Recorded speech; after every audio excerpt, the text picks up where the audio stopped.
people do business with people they know, like, and trust. Trust, that's a little tougher to establish, and it sometimes takes time.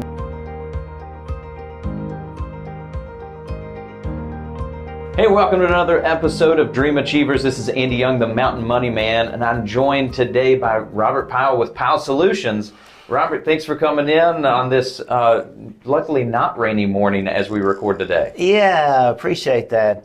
Thanks for having me in. So, Robert, I've met you off and on at lots of different events over the last, I think, 7 years. Has it been that long? Here in Lynchburg. Okay. But I wanted to sit down with you just to kind of get a little bit more of the story behind how you got to where you're at and what you're doing. So I got to ask, was there a secret recipe as far as that you eat every morning for breakfast to get you here? Nothing like that. Not that simple. So it's not coffee with Wheaties mixed in. It's nothing. There's no secret recipe to be able to get there. No secret recipe. So what was it originally that brought you to Lynchburg? Were you born here or did you move here? Well, I tell people I wasn't born here, but I got here as quick as I could. But actually born in Simsbury, Connecticut. But so my secret's out. I'm a closet Yankee. But I grew up in Forest and went to LCA, and so been here most of my life. Grew up here. So for all intents and purposes, yeah, this has been a home. Yes, grew up here, yes, it has, and continued to be. So if you don't know through the name of Pyle Solutions what you do, maybe share a little bit as far as what is Pyle Solutions with your company. We're a facility solutions provider, and so you think of facilities, and that's where you have people, and so that includes lots of things, and not terribly glamorous, but it's housekeeping, custodial, maintenance, both facilities and utilities. So, and pretty much anything that has to do with chemicals that these facilities would use. So did you, as you were growing up in Forest, were you around this type of industry? How was it that you wound up? Not at all. I grew up on a farm. I spent all summer in the hayfield and then all winters feeding it out, feeding cattle. So nothing to do with, in fact, my first foray in career-wise was in management. I was a grocery store manager. And we would notice that food brokers, outside salespeople, would come in and want to negotiate for shelf space and new products and so forth, and so they'd end up taking us out to lunch. And I thought, this is kind of a nice. They're not in the same building every day, and they get out and see people, and I've always been a people person, so that appealed to me. And so over a couple of years, when I had the opportunity to get into outside sales, I entered an ad and went to work for a chemical company. Okay. So you got into it by just saying, hey, I love having relationships with people and going and doing this and having conversations. Why not, instead of being stuck in the grocery store all day long? Exactly. Why not get out and kind of see a little bit more? It was as simple as that, yeah. Okay. So you started doing that how long ago?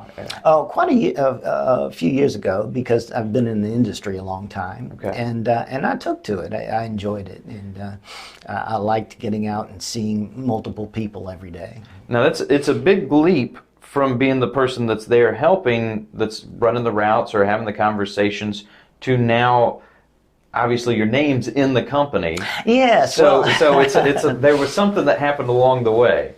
Yes, there was, and I met a guy who ended up being my mentor, and interesting story. I was introduced to, and in fact, it was my Merrill Lynch advisor who introduced me to his cousin, who was a very unassuming but phenomenally successful person on a global basis, and a real Warren Buffett kind of person, and you would never know it, but and I found out that he ran a closed business mentorship group, and so I guess I pestered him. He took a liking to me. I did have to go through a vetting process, but the bottom line is I was accepted, and he would recommend books, and the way he talked, the things he said, was different than anything else I had learned growing up, working jobs and in school, things like it's not what you know, it's how you think that'll make you successful, and things of this nature. So I would read an average of a book a month, over several years, and I started applying that to what I was doing. And the next thing you know, I was a district manager, a regional sales manager, and then the national sales manager. Well, after a time, the company changed hands. It was a family-owned company, and the person who had it was getting up there in years and sold it. And the new owner was a good guy. He just made a lot of mistakes. And I was thinking, this is not how business should run, because the client was paying the price for it. Not having things, not having the product. And so went back to my mentor, and he kind of guided me into the process of spinning off and starting our own company. Wow. And so here we are several years ago. Yeah. And you talked about the customer kind of feeling the pinch. Yeah. That they were maybe products that they were able to get in the past, they weren't able to get. Last year, I'm sure there was a little bit of a pinch on the supply chain. We went through there COVID. There certainly was, and last year was a challenging time for everyone, and we were scurrying, but managed to keep everyone in stock of most products. Gloves were a little iffy. In other words, I could get them, but I couldn't get every SKU, every size.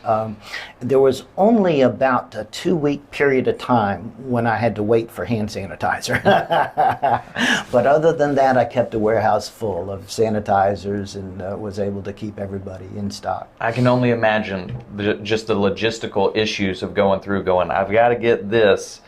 I don't care where we find it, we've got to find it. Exactly. People are counting on this. Yeah. Because facilities, if you look at it now to go around, I'm going to imagine it's changed a little bit as far as with that supply, because I'm seeing now that you walk into places that didn't used to have masks, sanitizer, Yes. hand wipes, all of Yes. these things that now it's in abundance to make sure that people feel comfortable Sure. coming back in. Sure. But that supply chain has kind of lifted up to be able to meet those new expectations. Yeah.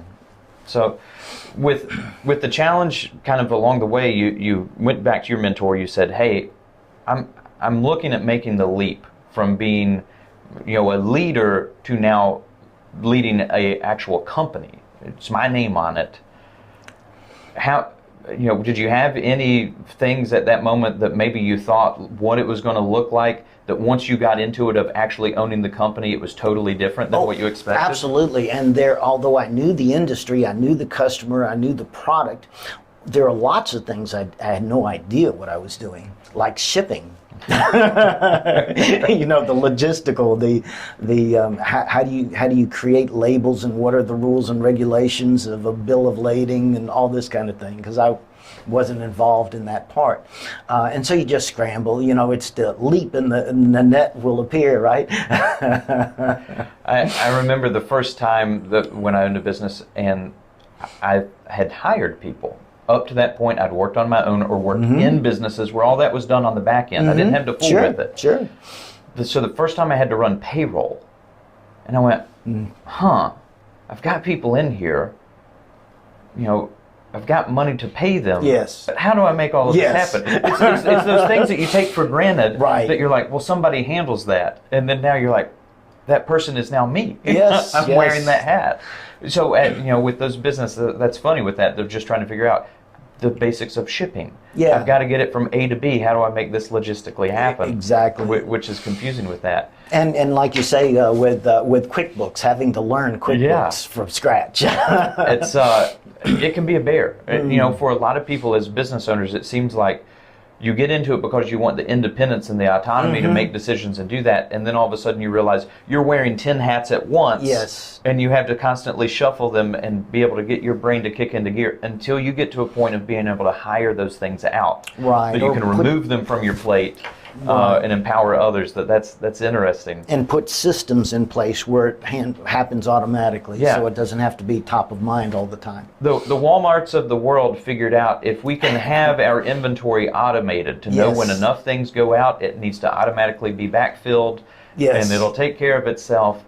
It eliminated people, but it also eliminated lag to where you have empty shelves versus stock shelves. Well, funny you should bring that up, because I was doing physical inventory counts in the warehouse, and then I was talking to a colleague that owns a company in another part of the country, the same type of company, and she said, QuickBooks has a feature that will keep track of your inventory. I said, really? Oh, that'd be awesome. Yeah. So, when you can figure out that there's tools that unlock and afford you more time to go Yes. focus on what you want to, obviously, I know you have a passion for our community, because I think I see you at almost everything that's happening, it feels like. It's either you or you figured out how to replicate yourself. No, I wish I could. But I really enjoy the Lynchburg community, and I kind of miss not being as connected as I am now, because I've always worked on a regional basis, and today our clients range from Maryland to Florida, with the concentrations in the Carolinas and Virginia, and so that's out of Lynchburg quite a bit. Yeah. And even though we have a warehouse here and our base of operations is here, I really want to get back and have been trying to get better connected to the local community, and we have just a wonderful community, and several organizations. One is the Lynchburg Regional Business Alliance, comprised of so many talented people, both on staff and ambassadors and directors. And like to both give back and pay it forward. So obviously relationships like that have been important to help you get to this point, but you mentioned some mentors that you had in the past. Who specifically would you say the relationships that have been important to help you get to this point with your business?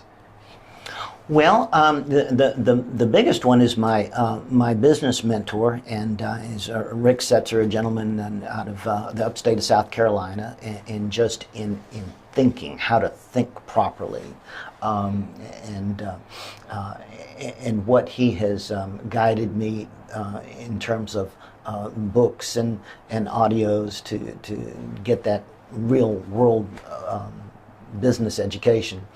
And then industry specific vendors, look to your suppliers, because one, they have a vested interest in helping you to be successful. They want your continued business, and they know very specific as far as niches. And I may not have all the answers, but I've got a cell phone full of people that I can call to get very specific things. I always tell people my goal is to be local Google. There you go. When you That's need right. something, well put. Whether I do it or not, call me. I've got a guy. Yes, yes. So it's empowering when you're that business owner and you say, listen, if you tell me what problem you're having, I probably have a solution, even if the solution's not me. Exactly. Well put. Which yes. is a great way to kind of operate, because if somebody comes to you as that business owner and they say, Robert, this has nothing to do with what you do, but do you know somebody that you trust? And if they trust you in what you're doing, that's going to carry a lot more weight with that introduction, because they feel like, well, you must have already vetted them for you to feel comfortable to share a name. Well, you really hit on something, and trust is the coin of the realm.